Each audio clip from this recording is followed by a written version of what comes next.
Hey guys, how you doing? Welcome back to Characters Explained, a series where I cover characters from the game Battle for Neighborville to ultimately decide if they're worth trying. And in today's video, we're covering the duo Acorn and Oak. So without any further ado, let's get right into it.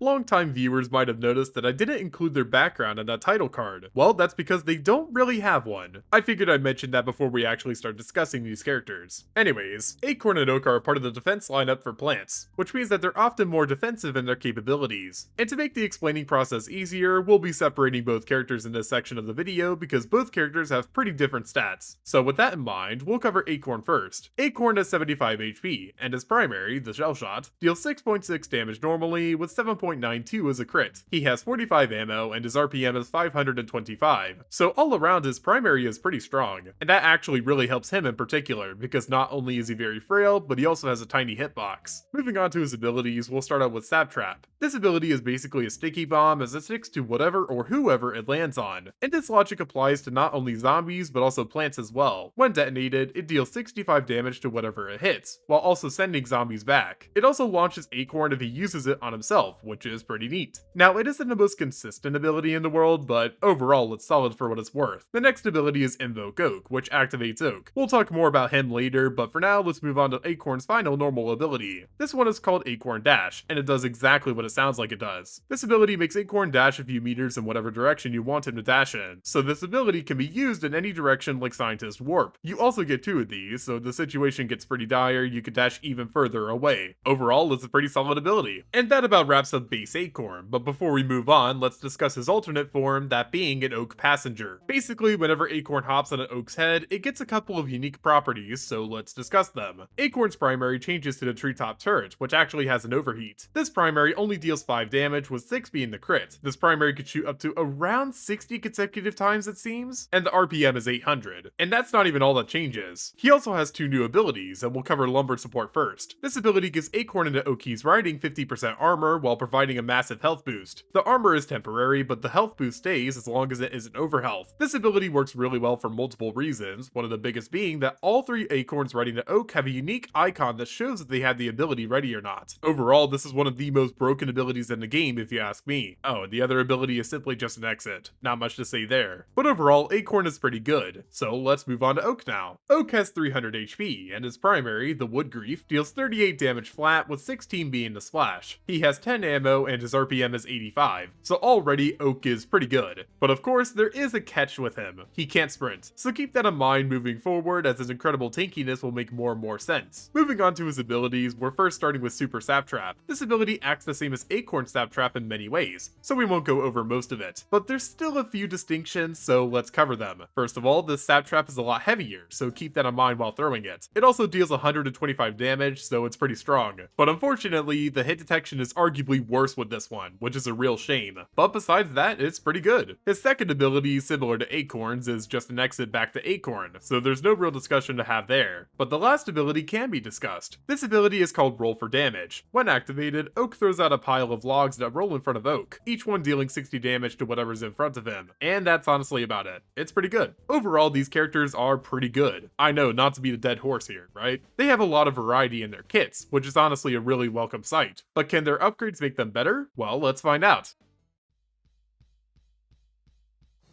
So before we begin this next section, I think it'd be worth pointing out that Acorn and Oak are very unique when it comes to their upgrades. Not only do they have dual ability upgrades, but they also have more than 2 upgrades for those dual abilities. This is not conventional in the slightest, so already they're quite different from the rest of the cast. But enough about this pointless trivia, let's get down to business. As always, we're starting with their base upgrades, and the first one is Little Friend. This upgrade gives Acorn 11 extra ammo, and Oak 4 extra ammo. Very simple upgrade, but I think it makes enough of an impact to be worth using. Another upgrade similar to this is Hardened, which gives Acorn 25 extra HP and Oak 75 extra HP. This upgrade is honestly really useful for the more aggressive players out there, so I'd easily recommend it. The final base upgrade is debatably their best upgrade, that being Nutty Feedback. This upgrade gives them ammo back for doing damage, and while that might not seem useful, you have to keep in mind that the only thing stopping these characters from permanently shooting at you is their ammo count. So this upgrade used properly can make it so that you almost don't need to reload at all. It's not broken by any means, but it definitely leaves its mark on these characters. Next up are their ability upgrades, and we'll start with Quick Draw. This ability gives Acorn 22 ammo back whenever he uses Acorn Dash. It's a pretty good one in combination with his other ammo upgrades. The other Acorn upgrade we're discussing now is Party Supplies, which is for his Riding Oak form. With this upgrade, he heals a lot faster than he did before, and the armor he grants sticks around for a little longer. I think this upgrade is pretty good, but unless you actually like playing support for an Oak, you're better off picking more selfish upgrades. Up next, unlike Acorn, Oak has 2 upgrades for specifically his logs, so let's discuss them. Natural 20 knocks back enemies that get hit with his logs, and while this isn't a bad upgrade, it's not exactly anything special, unless you're running some kind of knockback build. Something similar can be said about Logjam, which just puts more logs in his roll for damage. Again, nothing too crazy good, but it can still be useful. Okay, now let's finally talk about the elephant in the room, his dual upgrades. The final 3 upgrades are dedicated solely to Acorn Sap Trap and Oak Super Sap Trap, so let's cover all of them. The first is Molasses, which slows down zombies in the vicinity of their sap traps. It shows you a neat little outline for when the zombies will start getting affected by it, but otherwise it isn't anything to write home about. The next upgrade is Slapback, which knocks back zombies further using the sap traps. But truthfully, I don't really think that's the reason why people use this one. It's obviously because Oak can now get launched by his sap trap too. It's still a pretty mediocre upgrade overall, but at least Oak can fly. Whee! Finally, we have Rewind, which reduces the cooldown time on the sap traps that they miss. This upgrade is really only useful for Acorn, as his sap trap is a bit more consistent, and the cooldown reduction granted by this upgrade is just good enough to make his cooldown around 3 seconds. Overall, it could be a lot worse. So that's every upgrade for both characters. They overall have some pretty neat stuff, but I think a lot of it is very much situational, such as both knockback upgrades. But with that being said, I made a couple of example builds to show you guys what these characters are capable of, so let's get into it. The first build is my personal build, with hardened and nutty feedback. Truth be told, half of the reason why I use this build is simply because I can stay in to fight longer and do more damage overall. This build is also really good for XP farming, so there's that. The next build is an Acorn build, with Rewind, Quick Draw, and Rough Patch. As I've said before, Rewind is a good upgrade for Acorn specifically, so this build overall helps him with his damage output greatly. Finally, we have an Oak build with Hardened, Slapback, and Health Regeneration Delay. The reason why I chose tanky upgrades over his DPS upgrades is simply because he benefits much more from being an unstoppable force, so to speak. And with Slapback, he can surprise enemies a lot more frequently, which definitely helps him in this case. So, with all of that being covered, I think it's about time we answer the big question. Is Acorn and Oak worth trying? Well, I would say yes, absolutely. These characters excel at being both defensive and offensive attackers, and I don't think I'd be alone in saying that they're debatably some of the best characters in the game. Try them if you haven't already, you'll be in for a treat. And with that, I'm going to be ending this video here. Thank you so much for watching until the end, I really appreciate it. And since you're here, let me know, what's your favorite upgrade for these characters? Mine is Nutty Feedback, simply because it's very helpful for farming bosses and AI. And as always, if you're new around here and like what you see, then drop a like, maybe even subscribe, and I'll be seeing you guys in my next video. Peace.